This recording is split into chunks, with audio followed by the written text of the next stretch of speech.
Is the Obama administration, and perhaps even the Bush administration before it, deliberately keeping Congress out of the loop? We're hearing complaints from both sides of the political aisle.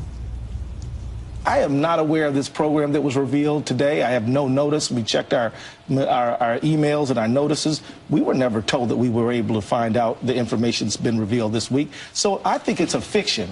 It's a fiction that everybody in Congress knows. We have our Intel committee that gets briefed, but the full Congress does not. But there is a fine line here that we need to have greater accountability and greater transparency.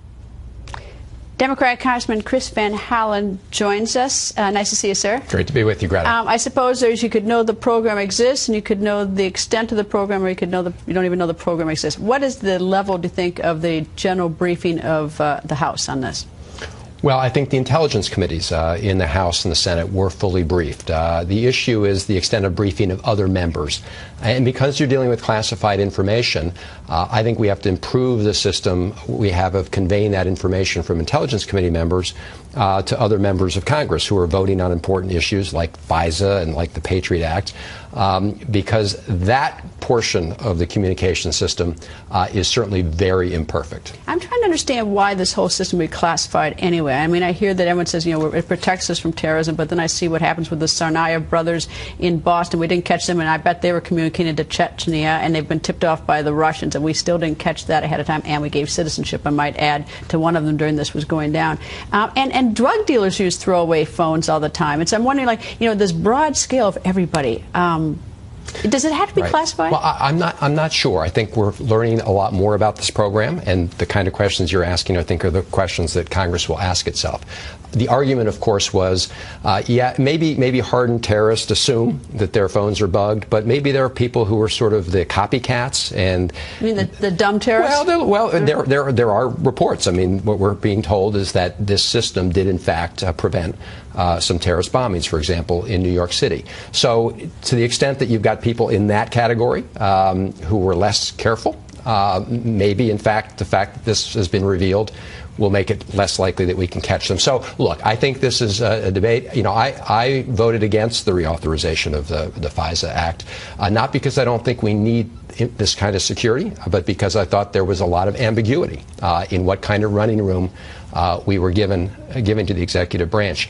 And I should be clear, my concern is less with the collecting of the aggregate phone data. After all, the phone companies have that. My concern is more with what are the rules that apply when you're actually querying that data, searching that data, actually trying to get content. Or even who gets it. I mean, you can be a 3-month contractor with Booz Allen and have access to a lot of secure stuff that a member of Congress can't get access to. Well, I mean, and this is something we obviously want to get to the bottom of. Snowden has made a number of comments, including the fact he claims that he could wiretap anybody, anytime. Now, I'm being told that's not true. If it is true, we do have a real problem. I mean, if anybody who's a contractor with the kind of security clearances he had could, in fact, you know, wiretap people and get content, we have a huge problem with the system. I'm not sure yet to what extent those statements he's making are accurate, but those are exactly the kind of questions we need to find out. Senator Feinstein wants to take a look at how many contractors we use, and you know, we have an awful lot of them have security clearances. Is this sort of causing you to sort of pause and think maybe do you agree with it? We ought to take a look at, like, have we sort of gone hog wild, as they'd say in my home state? Well, you've seen in the last 10 years, since 9/11, you've seen a huge increase in the number of contractors who have access to highly classified information.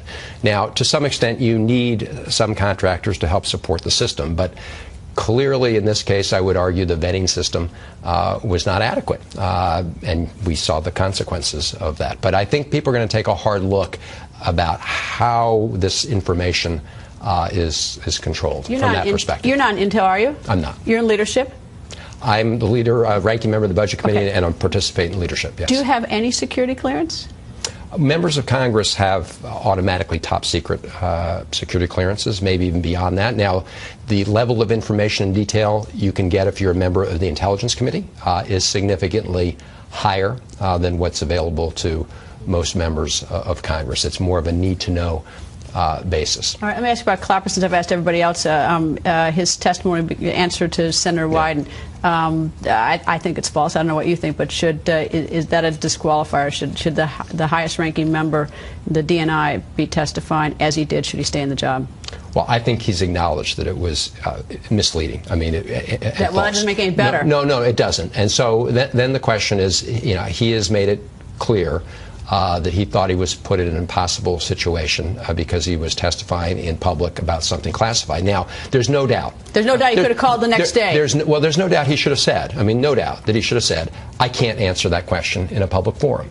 He didn't say that. And so it obviously left an incredibly misleading impression. So, look, I'd certainly want to hear more about the circumstances, but there's no doubt that was something that resulted in misleading a lot of people. He has responded that he thought that he would have to expose intelligence information and put people at risk if he answered differently. But he could have answered differently. He's also acknowledged that. Congressman, thank you, sir. Thank you. Coming up.